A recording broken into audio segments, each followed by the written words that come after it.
Hello and welcome to Everybody Podcast. I'm Daria Matza and I am so glad you're here. You can start with this episode on its own, but this is part 2 of my interview with Dr. Natalie Boero. We have some great conversation and I think you're really going to enjoy it. So let's get started. I'd love to talk about your work with the mother blame concept. And I think it's also interesting you're raising a fat kid and what that's like for you living in Oakland. Yeah, I mean, it's kind of interesting because I actually wrote a blog post about an experience that I had a few years back where some woman commented that the state would come and take my kid if I kept letting her get so fat. Random person in a restaurant in front of my kid. Oh my gosh. You into your face. See, I thought it was just like a troll comment or something. Someone said that to your face? Oh, no. This was in public. And holy moly. Okay. When I think about my own kid, and I have 2 kids, they're twins, and one is a little beanpole and one is fat. And my son is thinner and my daughter is fat. And raising her and her other mom, and I agree a lot on this, is just that, you know, we wanted to treat food and size and activity with them in similar ways. The fat kid concern or the fat kid, you know, obesity, the epidemic of childhood obesity is really kind of ground zero for a lot of things. I think it further stigmatizes fat moms in particular, parents in general, fat moms in particular. I think this mother blame has very much race and class elements to it. I think we have a whole generation of kids that are growing up, you know, seeing themselves as sort of physically damaged. You know, I got plenty of teasing about being fat when I was a kid. My parents were not body positive or fat positive in any way, shape, or form. I was on a diet from the time I was 6 years old. And, you know, my mom will look back now and be like, okay, yeah, that wasn't the best idea. But, you know, she was a young mom and she was always on a diet. Well, and I'm sure socially that's what she was told to do to be the best mom she could be. Well, exactly. And your kids reflect on you, right? So if that kid reflects on their mother negatively. Right. So that's where this whole idea of mother blame that you write a lot about. Exactly. And just like, you know, this is the article in the Fat Studies Reader, you know, just looking at mother blame is not a new phenomenon and it's not limited to fat. But I look at kids and I think, you know, we're doing surgeries on fat kids. We are, you know, why don't we just leave them alone? Right. Like, to me, when I think about it, like nothing turned me off physical activity more than feeling like I wasn't allowed to do it because I was fat or that it was a punishment for being fat. You know, and I look at my daughter and she's 10 and she just decided she wanted to take ballet. And there's part of me just like went, no. I was like, I don't want to put you in a situation where you're going to be the biggest kid in class and, you know, you might get teased or you'll feel alienated. And then I kind of thought about it and I was like, okay, she's not stupid. Yeah. She's seen enough ballet to know. Right. And so. Well, does she own being a fat kid? Like, do you so casually call her your fat kid? Does she recognize, does she know you call her that? I don't know if she knows I call her that, but I call myself fat and we use the word fat and you've normalized it. She knows she's bigger. Yeah. And I think it's something that, you know, if that's the term she eventually wants to use, that's fine, but it's certainly the term I use and it's, you know, what I use when I'm calling out things in like shows that we watch or whatever. I mean, it's really sucks to have a sociologist mom when you're trying to watch TV. I'm sure. You know, I kind of would love to have a sociologist mom now, but I can imagine as a kid it would be terrible. Yeah, right. Like, look at that stereotype and that one and that one. Yeah, I'm just trying to watch. Yeah. I know. I just want to watch Disney Channel. On the other hand, I was like, okay, she's got this, right? Yeah. And so she's doing it and she loves it. Good. That's awesome. And I just thought, like, she knows that she's different in this way, but it doesn't have the same shame to it that it had to me. Right. And so I have to be careful not to sort of over-identify with her in that way. But I definitely think, I'm sure that there are people that take one look at me and one look at her and make a lot of judgments about it. Right. People within my own extended family. Right. And so that's where my newer research is going, is really looking at, again, what does it mean that you have this whole generation of kids growing up during the obesity epidemic? Right. My newer research, which I'm sort of slowly chipping away at, is talking to fat moms of fat kids about their interactions with healthcare professionals. Because one of the things that we know about fat adults is that even when fat adults have access to good healthcare services, they delay using them. We avoid doctors at all costs. Right. There's a great study by the Center for Weight and Health at UC Berkeley that was done back in 2003 called the Woman Care Plus study. Basically, it looked at African American and white, quote unquote, obese and morbidly obese women who had access to healthcare, who had good health insurance, about their gynecological cancer screenings. What it found is that these women almost never get their PAPs. And they delay getting them. They don't get routine gynecological care because of fear of stigma, et cetera. So if we know that fat women aren't going in for cancer screenings, then when they do go in, when something goes wrong, and say it's cervical cancer, which is a relatively treatable cancer if found early, if they have a more virulent or advanced form, then it gets blamed on their weight, not necessarily that they waited 10 years between PAPs. Right. So again, it's like going back to the bigger picture. Right. So anyway, my interest is that, how do these moms talk about their own experience with healthcare professionals and their experience with their children's healthcare professionals? How do they talk to their kids about it? Do they delay care for their kids or seek out less care for their kids, et cetera? Yeah. You're making me think of, since I just got through the kids going to the doctor all the time thing, because I have a 3-year-old. But I remember so much anxiety from those new parents because of that stupid scale that it's like BMI for babies, essentially. Yeah. Where you're like, your baby's 95th percentile for this, and 10th percentile for weight. Are you feeding them okay? I'm connecting the mother blame in a lot of those situations, which starts when they're infants. Right. And so I think, in my case, I think it helped a little bit that maybe that I had twins and that one of them was thin and one wasn't. And I think it also helped that, this is stuff I know about. And so I can go talk. I feel it makes me nervous as hell, but I can go and advocate for myself to a medical professional and say, look, I take this weight neutral approach, and let me tell you about health at every size. And if you ever want to talk about my kid's weight, you won't talk about it with them around. You'll talk to me privately. Yeah. But there are situations, like emergency situations, in which you can't really control that stuff. And I remember, and again, this is where my own sort of race and class and educational privilege comes into play. And I remember when my daughter was 7 months old, she had a respiratory infection that got pretty bad. And so we took her into the ER. And I was still nursing, and I stayed with her that night, and we got moved to a room the next morning. One of my friends was there with me. She'd brought me coffee, and I hadn't slept all night. And I was so glad she was there with me, because she can vouch for this, because it's not like anybody wouldn't believe it, but it's so crazy. And I came in, so my daughter's 7 months old, this roly-poly little cute thing.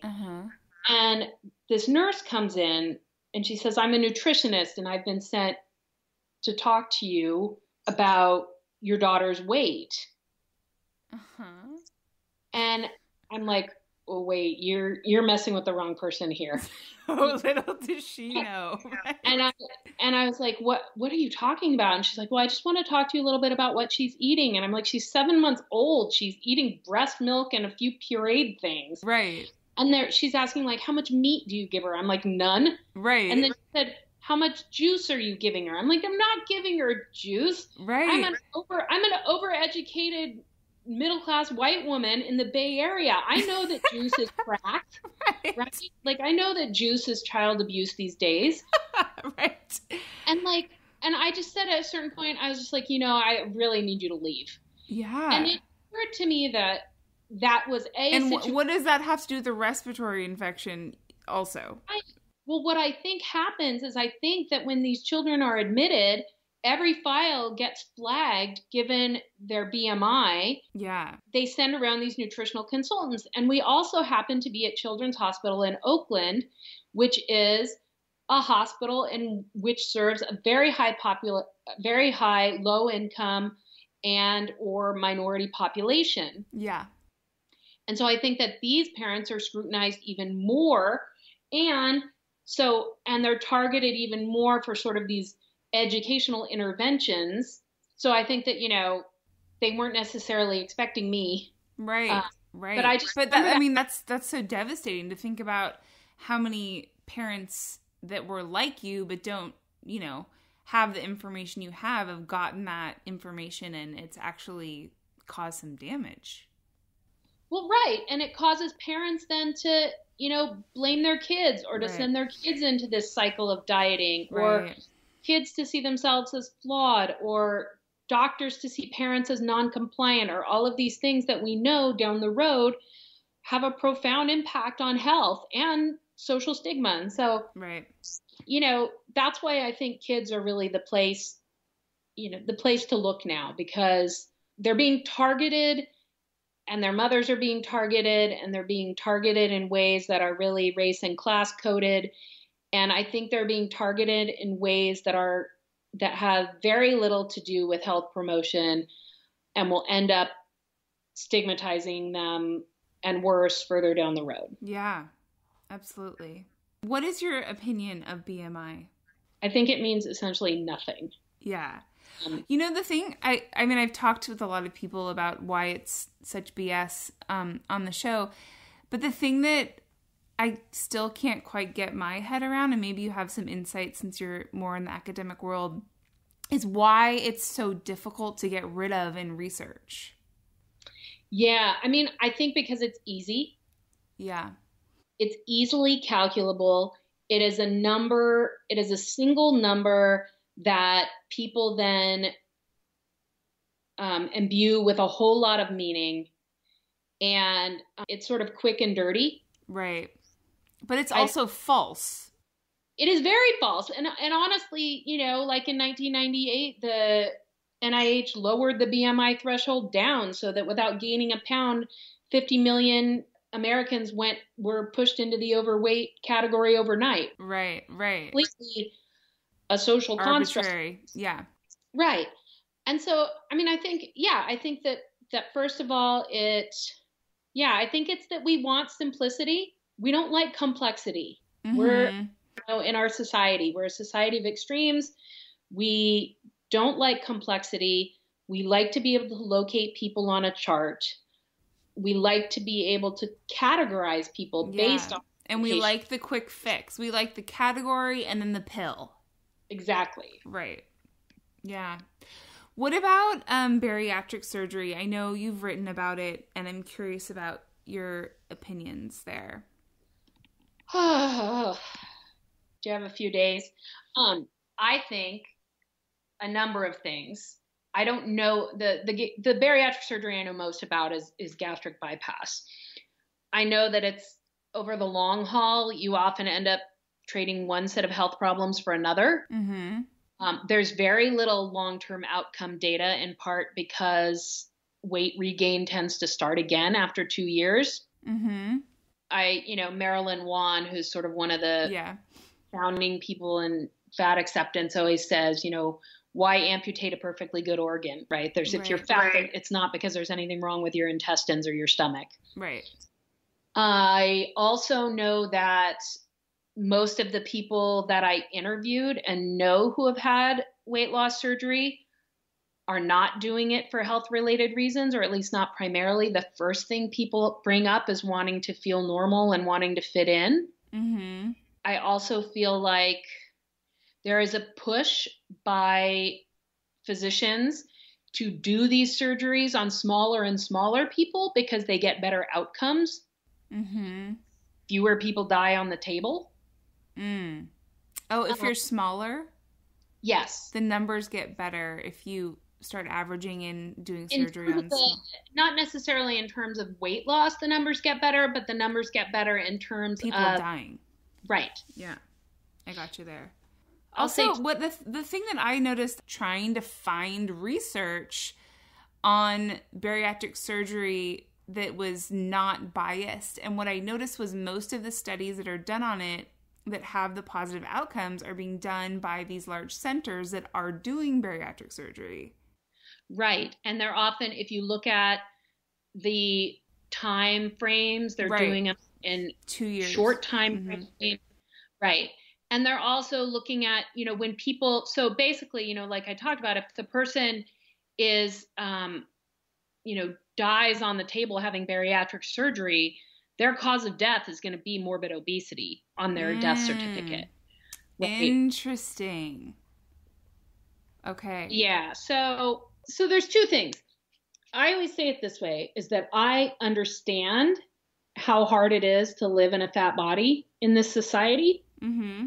I don't necessarily know what it is to be super fat or to have my mobility limited. I don't know what it is like to have that intersect with being a person of color or other things.